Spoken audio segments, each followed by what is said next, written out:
지난해 3월 헤어진 전 연인의 직장에 흉기를 들고 찾아가 살해하려고 한 부산 먼키 스패너 살인 미수 사건이 있었죠.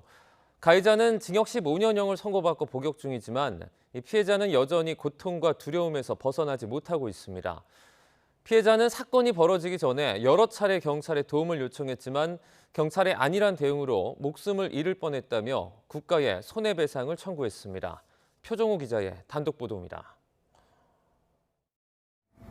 지난해 3월 A씨는 전 남자친구가 자신에게 몽키 스패너를 휘두르고 난 뒤에야 악연을 끊어낼 수 있었습니다. 머리를 먼키 스패너로 내리쳐서 왼쪽 머리가 한 7cm 정도가 찢어졌고, 근데 이게 의료진의 말에 따르면 칼이 그 흉기가 조금만 더 들어갔으면 심장을 찔러서 피해자께서는 사망했을 것이다라는. 사건 발생 후 1년 반이 지난 지금 A씨는 여전히 충격과 고통 속에 있습니다. 정신과 치료를 받는 건 물론 그날의 기억이 떠올라 다니던 직장도 그만둘 수밖에 없었습니다. A씨는 사건 초기부터 경찰 대응이 미흡했던 걸 생각하면 분하고 억울합니다. A씨는 범행 일주일 전 가해자가 집에 찾아와 흉기로 협박했는데도 경찰은 가해자의 신병을 확보하지 않고 귀가하게 하는 등 피해자 보호를 위한 적절한 조치를 하지 않았다고 지적합니다. 비밀번호 핸드폰 그냥 치고 왔던 거죠.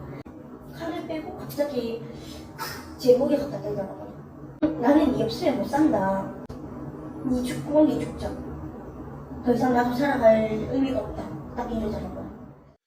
범행 당일에는 경찰이 가해자 앞에서 자신과 통화하며 자신이 피해 신고한 사실을 그대로 노출해 추가 범행의 빌미를 제공했다고 말합니다.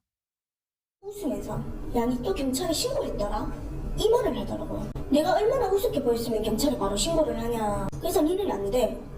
근데 다시 한번 기회는 줄게 하고 웃으면서 니네 다시 만날래? 안 만날래? 묻더라고요. 징역 15년을 선고한 1심 재판부도 가해자가 경찰 조사를 받던 중 피해자가 경찰관에게 연락하는 것을 목격하고 화가 나 살해할 마음을 먹은 것으로 봤습니다. 결국 A씨는 공권력인 경찰이 의무를 다하지 않아 목숨을 잃을 위험에 처했다며 대한민국 정부를 상대로 1억 5천만 원 상당의 손해배상 청구 소송을 제기했습니다.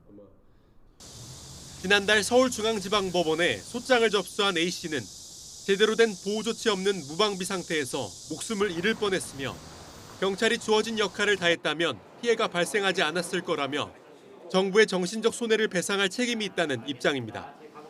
경찰이 판단을 잘못했을 때, 이 범죄 예방에 대한 판단을 잘못했을 때 어떤 결과를 초래할 수 있고 경찰이 판단만 잘했더라면 결과를 미리 예방할 수 있었던 포인트가 좀 명확하게 드러났기 때문에 이 부분에 대해서는 국가 배상이 반드시 이뤄져야 된다고 생각을 하는.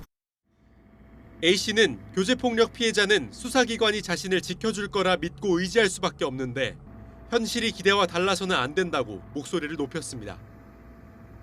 YTN 표정우입니다.